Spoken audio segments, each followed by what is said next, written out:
Hello दोस्तों, नमस्कार। स्वागत है आपका बुक्स एजुकेशन की यूट्यूब चैनल पर। आरपीएफ कांस्टेबल के एग्ज़ाम के लिए दोस्तों यूथ कंपटीशन टाइम्स का ये प्रैक्टिस बुक है दोस्तों। यहाँ पे अभी तक हमने दोस्तों 2 सेट कर लिया है, तीसरा सेट आज की क्लास में हम करेंगे। चलिए थर्ड सेट स्टार्ट करते हैं। आइए दोस्तों स्टार्ट करते हैं प्रैक्टिस सेट नंबर 3।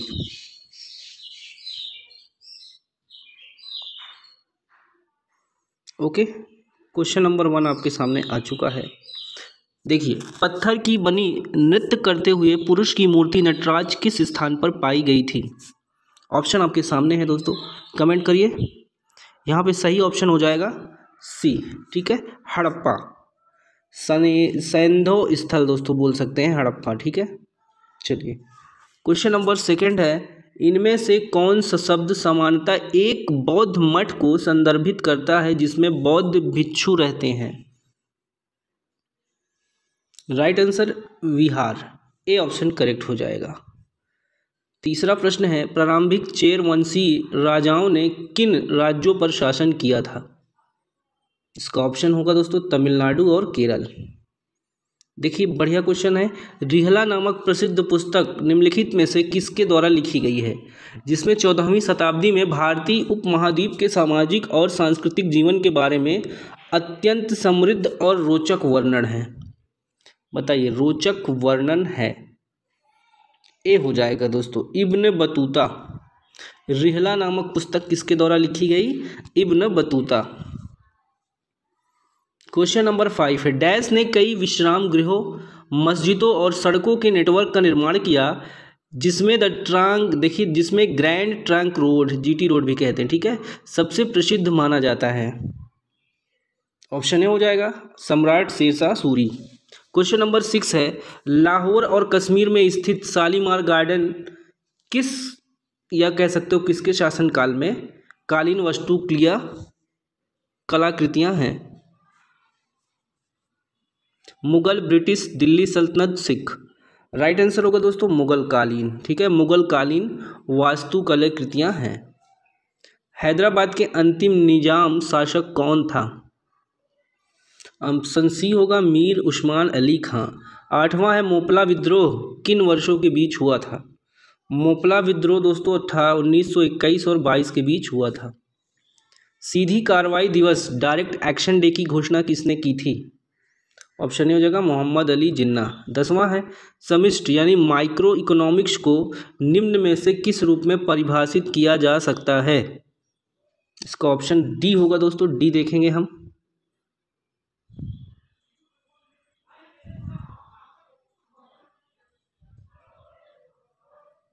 चलिए डी देखिए, अर्थशास्त्र की एक शाखा है जिसमें समग्र रूप से अर्थव्यवस्था के व्यवहार प्रदर्शन का अध्ययन किया जाता है, इसी को माइक्रो इकोनॉमिक्स कहते हैं। अगला क्वेश्चन है, केंद्रीय मंत्रिपरिषद सामूहिक रूप से उत्तरदायी होती है किसके प्रति? इसका आंसर होगा दोस्तों बी ऑप्शन, लोकसभा के प्रति। 12 है, निम्न में से किसे भारतीय पंचवर्षीय योजना का वास्तुकार कहा जाता है? किसे कहा जाता है? पीसी महालनोबिस को भारतीय पंचवर्षीय योजना का वास्तुकार कहा जाता है। अब देखिए दोस्तों, नाबार्ड का फुल फॉर्म बताना है। बताइए नाबार्ड का फुल फॉर्म क्या होगा? इसका आंसर हो जाएगा national bank for agriculture and rural development. NABARD की स्थापना दोस्तों 12 जुलाई 1982 में हुई थी। तो ऑप्शन नंबर यहाँ पे बी सही हो जाएगा, national bank for agriculture and rural development. देखिए 14 है, किसी ऋण के लिए समर्थक प्रतिभूति जमानत राशि क्या होती है? सी ऑप्शन देखिए, कर्जदार की परिसंपत्ति। हमारी आकाश गंगा मिल्की वे के सबसे नज़दीक कौन सी आकाश गंगा है? 15 का बी हो जाएगा दोस्तों, एंड्रोमेडा आकाश गंगा। आगे बढ़ेंगे हम। 16, इनमें से किस अवसर पर चंद्र ग्रहण होता है? 16 का सही जवाब होगा पूर्णिमा। पूर्णिमा क्या होती है दोस्तों?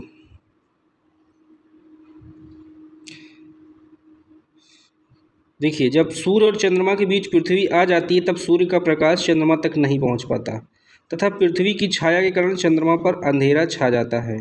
ऐसी स्थिति को चंद्रग्रहण कहते हैं। ठीक है, पूर्णिमा पे ये अवसर होता है या ये मौका आता है। 17 है, ओश किससे बनता है? ओश ठंडे सतह पर आर्द्र वायु के संघनित होने से बनता है। अफ्रीका के देखिए, अफ्रीका में विक्टोरिया जलप्रपात किस नदी पर स्थित है? किस नदी पे है दोस्तों?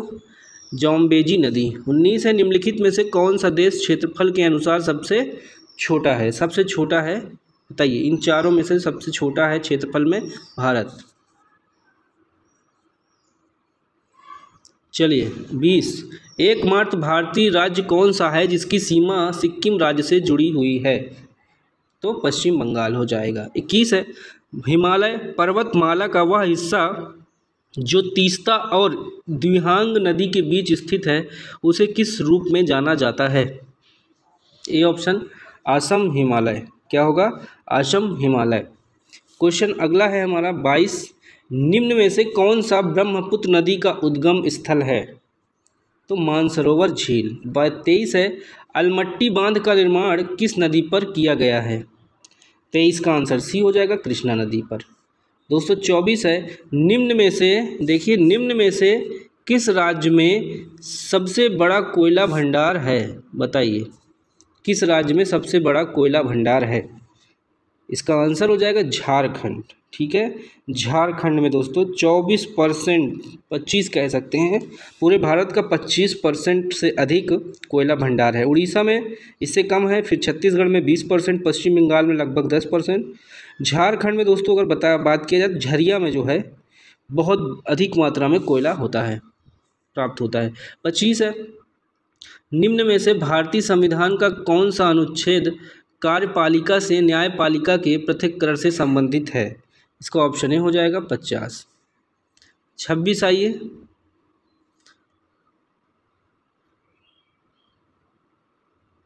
छब्बीस देख लीजिए।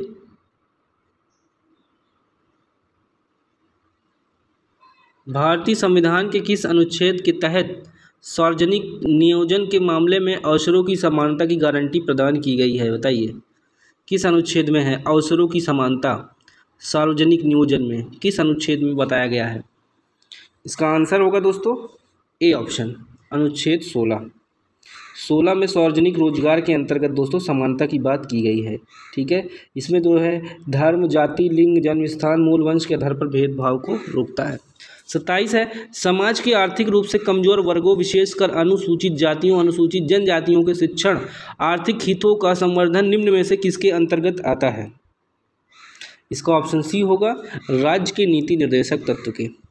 28 है, भारत के राष्ट्रपति के चुनाव के संबंध में होने वाले विवाद में अंतिम फैसला लेने का अधिकार किसका है? राष्ट्रपति के चुनाव में विवाद में अंतिम फैसला लेने का अधिकार किसका होता है दोस्तों? राइट ऑप्शन होगा सुप्रीम कोर्ट का। नेक्स्ट क्वेश्चन है, राज्यसभा के सदस्यों का चुनाव किनके द्वारा किया जाता है? राज्यसभा का चुनाव दोस्तों राज्यों की विधानसभाओं के सदस्यों द्वारा किया जाता है। उस विकल्प का चयन कीजिए जो भारतीय संसद की भूमिका का समर्थन नहीं करता है। नहीं करता है दोस्तों कौन? डी, सरकार के विभिन्न स्तरों के मध्य विवादों का निपटारा करना और निर्णय पारित करना। चलिए 31 पे आ जाइए। निम्न में से कौन सा पंचायती राज की त्रिस्तरीय प्रणाली में शामिल नहीं होता है? 31 का सही उत्तर होगा दोस्तों ए ऑप्शन, तहसील स्तरीय पंचायत। 32 है, इनमें से कौन सी भाषा भारतीय संविधान की 8वीं अनुसूची में शामिल 22 भाषाओं में से एक शास्त्रीय भाषा है? 32 का बताएं। 32 का ए होगा संस्कृत। किस त्यौहार को आसाम में माघ बिहू के नाम से जाना जाता है? इसका ऑप्शन ए हो जाएगा जनवरी माह में दोस्तों मकर संक्रांति। ठीक है, अगला है 34 पंडित बिरजू महाराज निम्न में से कृत नृत्य शैली से संबंध थे? 34 में सी ऑप्शन, कथक से। 35 है, राजस्थान में डैश की संरचना 9 ग्रहों की थीम पर आधारित है। बताइए किसकी संरचना? जवाहर कला केंद्र। 36 है, विश्व कैंसर दिवस कब मनाया जाता है? इसका ऑप्शन ए होगा 4 फरवरी को। यूनेस्को का मुख्यालय कहाँ है? यूनेस्को का मुख्यालय दोस्तों ऑप्शन नंबर डी होगा पेरिस में है। 38 है, संबंधित संक्षिप्त शब्दों के लिए गलत पूर्ण रूप वाले विकल्प का चयन करें। किसका फुल फॉर्म गलत है ये बताना है। देखिए यहाँ पे गलत कौन सा है दोस्तों ये बताना है, ठीक है। सी वाला गलत है, Commonwealth heads of government ministries, ठीक है, ये गलत है। बाकी देखिए CCI का सही है, competition commission of India. CDAC का सही है, centre for development of advance communicating. और डी सही है, convention of international trade in endangered species. अब देखिए सी का सही क्या होगा, commonwealth head of government meeting, commonwealth head of government ministries नहीं होगा, मीटिंग होगा यहाँ पे, ठीक है। चलिए 38 हो गया। 39 है, भारत सरकार द्वारा जनजातियों के स्वशासन के विभिन्न आयामों की परीक्षण करने के लिए गठित समिति का नाम बताइए। आंसर ए हो जाएगा, भुरिया समिति। अगला है, राष्ट्रों का राष्ट्रमंडल जिसे सामान्यतः राष्ट्रमंडल के रूप में जाना जाता है, यह एक क्या है दोस्तों ये बताना है। यह एक राजनीतिक संघ है। अंतर्राष्ट्रीय योग दिवस 21 जून। नसाउ किस देश की राजधानी है। 42 का उत्तर आपका होगा दोस्तों ए, बहामास।